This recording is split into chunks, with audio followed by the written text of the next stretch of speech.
kiwango kikubwa ama ni kidogo, na kama ni affordable, ni kweli tumewalenga wale watu ambao tunaamini tunaweza tukapata na wakaja wakasaidia kile ambacho kinachofanyika kwa sasa na tukafikia malengo, ama tuamini kwamba hii ni Young Africans imekuja na mlengo wa kutengeneza pesa, maana kidi biashara.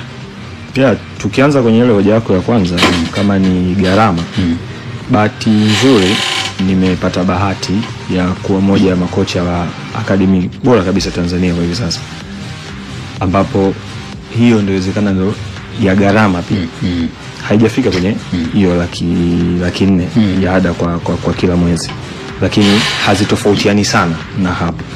Lakini kwa kukaa kwenye haya mazingira kuna vitu vingi sana ambavyo nimepata nafasi ya kuvielewa. Kitu cha kwanza kabisa, lengo mama la academy imekuwa ni kuwapa watu fursa ya kucheza mpira bila kujali hii fursa unampa mtu gani, anayejiweza kiuchumi ama ambaye hajiwezi kiuchumi.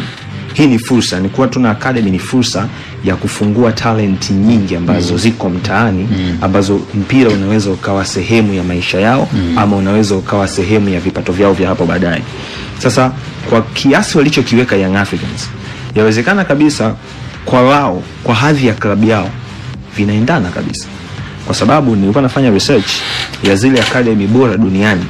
Academy ambazo nilikuwa nimezi outline kwa uchache ilikuwa ni La Masia pamoja na pale ya Real Madrid Castilla. Hizi ni academy mbili ambazo academy ya Real Madrid kwenye ile program ya mwaka mzima, ada kwa mwaka ni $10,000 mpaka $7 mpaka $10,000. Barcelona ada ya mwaka ni $15,000 mpaka $20,000. Hapa tunazungumza kwa Real Madrid, hapa tunazungumza almost milioni 14 mpaka milioni 20 na kitu. Wakati kwa FC Barcelona tunazungumza hapa milioni 30 mpaka almost milioni 40-45 ada ya mwaka mmoja kwa mtu ambaye yuko willing kwenda kuingia pale. Lakini sasa tutarudi kwenye notion, nini maana ya academy? Academy ni shule ya mpira. Football Academy ni shule ya mpira ambako huyu mtoto ataenda kuishi kwenye mazingira yaliyotengenezwa vizuri kwa ajili ya kuipata elimu ya mpira wa miguu. Elimu ya mpira wa miguu itasindikizwa na vitu vifuatavyo: miundombinu mizuri, itasindikizwa na wataalamu wazuri na mazingira mengine yanayomzunguka huyu mchezaji kumhakikishia usalama. Lakini ukiachana kumhakikishia usalama, lengo la juu kabisa ni kumtengenezea fursa za mpira hapo baadaye. Hiyo ndio lengo mama la academy, yani ndio msingi wa academy. Kipaji chako kionekane, lazima nikiweke kwenye spotlight. Spotlight za mpira wa miguu duniani tunazifahamu, nyingi ziko Europe ama Afrika Magharibi. Ukibahatika kwa ukubwa sana utaenda Afrika Kusini. Hizo ndio spotlight za mpira zilipo, ambako academies zimekuwa zina tabia ya kutengeneza mahusiano ya mataifa mbalimbali kwenye hizo links za academy kwa ajili ya kutoa wachezaji eneo moja kupeleka eneo lingine. Tutakupa mfano kwa sehemu ile, kwa mfano Magnet. Leo tutazungumza mtu kama Ahmed Pipino. Pipino amekaa Hispania kwa almost mwaka mzima kutokana na link ya Magnet na Celta Vigo. Tutatoka hapa tutamzungumza mtu kama Saadun, of course anatoka Magnet, anapita kwenye misingi mizuri ya mpira, leo yule aliko Azam. Mwaka jana kulikuwa kuna mahusiano ya Magnet na Wolverhampton. Mwaka huu mwezi wa 6 kuna vijana ambao wanasafirishwa wanaenda sehemu kama Ureno, wanacheza ile michuano pale nchini Ureno. Kwa hiyo hizi ndio spotlight ambazo wachezaji wanatengenezewa. Sasa hizi zote they come at a very great cost, kwamba unapomhudumia huyu mtoto kwa kumtafutia wataalamu wazuri, unapomtafutia huyu mtoto kwa kumweka kwenye mazingira mazuri aje acheze mpira, haviji kwa gharama ndogo. Hivi vitu vinakuja kwa gharama ya juu. Utatakiwa kuwalipa wataalamu mishahara, utatakiwa kulipa hizo infrastructure, utatakiwa kulipa vitu vingine vyote, sijui masuala ya kodi, because this is a business. Hapa Young Africans wametarget hii sio huduma, hii ni biashara. Unajua kuna tofauti ya huduma na biashara.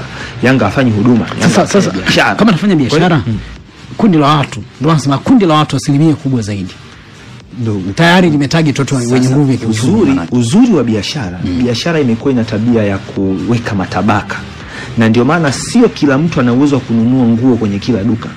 Kuna baadhi ya maduka unaishia kuliona nje, unapenda t-shirt, lakini kuna baadhi ya duka unalipita nje, unajua pa kwenda Karume, unajua pa kwenda. Kwa mimi siwezi kutoka 17, siwezi kutoka 25, 30. Unajua kabisa hapa t-shirt naipenda ya maduka yaliyo Miomboni, lakini hapa nenda magari mabovu.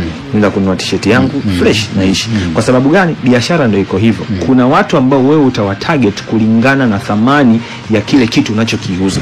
Kwa hiyo thamani ya mafunzo ambayo mwanafunzi atayapata kwenye shule ya mpira ya Young Africans yanaendana na ada ya shilingi 400,000 ambao wao wameweka pale juu. Turudi sasa uhalisia maisha yetu kwa hapa Tanzania. Sisi sote tuulizane, kwa wachezaji asilimia kubwa zaidi uhalisia wanatoka katika familia za tabaka lipi hapa Tanzania?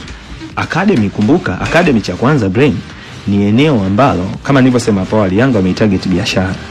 Kwenye hii biashara yawezekana isiwe ya kila mtu. Yawezekana wachezaji wengi wanatoka kwenye familia za chini kulingana na uhalisia wa maisha yetu, lakini usisahau pia kuna familia za hadhi ya juu ambazo zina wachezaji wazuri. Yaani zina watoto ambao wanaojua mpira na wanatoka familia za hadhi ya juu, na ndio maana na kwa mfano kwenye eneo nililopo kuna center zaidi ya 10 mkoa mmoja. Na kwenye hiyo center zaidi ya 10 mkoa mmoja, center moja inaweza ikahold wachezaji mpaka 40. Yaani hapa naongelea Dar es Salaam kuna center zaidi ya 10, lakini per center tunazungumza wachezaji almost 40. Wa haya wachezaji kuanzia miaka 7, miaka 11, miaka 12 mpaka miaka 16. Hii ni center zaidi ya 10 ziko mkoa mmoja, na kila center ina wachezaji 40. Alafu nimekutajia ada itofautiani sana Young Africans, meaning wapo watu ambao wanaweza kutoa hizo fedha zao ili watoto wao wacheze mpira. Lakini kuna kitu kimoja kingine cha muhimu sana hapa kwenye hizi academy kama zilivyo shule, kwa sababu hapa ninazungumza shule ya mpira, mara zote kumekuwa kuna vitu vinaitwa sponsorship programs, ambapo academy yenyewe inaonyesha utayari wa kusaidia wachezaji wenye vipaji wasio na uwezo, kwamba bwana Brain mtoto wako ana uwezo, tumemuona, lakini bwana familia bwana Brain haina uwezo kulipa. Lakini kinachofanyika ni nini? Academy yenyewe kwa kupitia uongozi wake inamfadhili mchezaji wako adumu kwenye ile academy yao, na mwisho wa siku anamtengeneza, anaweza kaja kwa mchezaji mzuri hapo baadaye. Kingine kinachofanyika juu ya hizi academy hapa, huwa wanafanya scouting ambayo inafanywa either kwenye mashule, mitaani, kutafuta wachezaji wadogo. Yule mchezaji anayekuwa scouted yule huwa alipi ada, yule ndio anaingia kwenye hizi sponsorship programs. Hapa tunazungumza tu mifano halisi kama zilivyo shule nyingine. Yaani kuna shule ambayo leo hii utaenda hautalipa ada. Kuna shule utaenda leo ada ni 600,000. Kwa hiyo yule anaye afford kukaa kwenye shule ya ada 600,000, inawezekana elimu ni ile ile. Elimu utakayopata shule ya ada 600,000 na elimu utakayopata shule ya ada 100,000 zinafanana.